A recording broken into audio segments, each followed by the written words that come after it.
Hello guys, good morning. Kumusta po kayong lahat mga kaibigan? Ako, alam mo, nakabili ako ng cellphone case na asawa ko. Napakapangit na nabili kong cellphone. Ang ganda-ganda niya doon sa shop, no? Ganun talaga eh. Kapag ka mura, what do you expect? Talagang siya maganda. Eh, yung nabili kong cellphone case na asawa ko eh, nasa 100 plus lang. Eh, yung cellphone case ko na medyo matagal na, mga kaibigan. Ito, ayan o, cellphone case ko na medyo matagal na. Eh, ano to?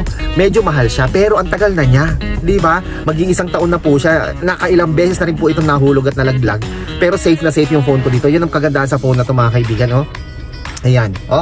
Hindi siya, kahit na mahulog siya, safe na safe yung phone mo, no? Ayan po mga kaibigan, no? 'Di ba? Oh, yan yung UAG. Paano ba to? UAG ganyan? O UAG. Basta ganyan po siya mga kaibigan. Ito yung matibay na cellphone case po talaga mga kaibigan, na talagang sulit yung telepono mo dito sa case na to mga kaibigan. Lalong-lalo na kung naka-iPhone po kayo. Pag bibili po kayo ng cellphone case, hanapin nyo po yung ganito.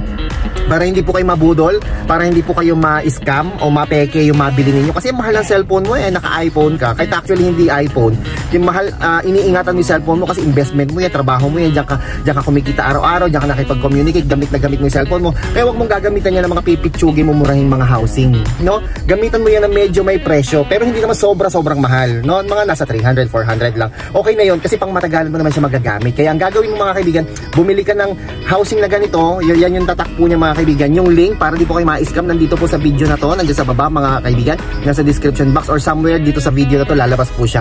Para hindi kayo ma-scam, kompleto po yan, lahat ng klase ng iPhone, meron po silang tinitinda iPhone case na yan, ha? Ito po yung kanyang tatak, ito po yung itsura, napakatibay po talaga, hindi kayo magsisisi. Kahit ilang beses nyo mahulog, hindi siya basta-basta bibigay mga kaibigan. Yan ang magandang housing. Talagang po protektahan po niya yung telepono ninyo para hindi agad masira at hindi agad mawasak, okay? So bumili na po kayo mga kaibigan, i-check out nyo na po yung produktong ito, nandyan po sa baba o nandito sa video na to. I-click nyo na po yan para bumili na po kayo, diretso po kayo yan sa Shopee.